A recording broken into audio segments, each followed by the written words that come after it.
Mana bu yeri gül ekkanida gülimiz chiqmadi, shunday o't bosib ketdi. O'tlarni belga keldi, odamni belga. Endi nima qilish kerak bo'ladi? Hozir uni chorasini topamiz. E'tibor bering, mana bu tomonlarni xuddi shunday o't bosgan.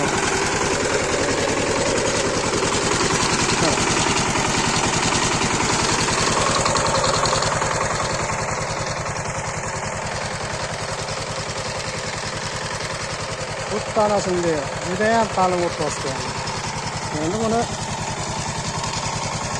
ana shu zo'bir motoblogimiz bilan do'yli qilib ishlov beramiz.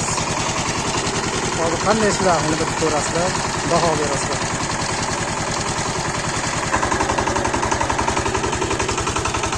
Mana baho beramiz. Zo'bir motoblogimiz qo'llarni qilib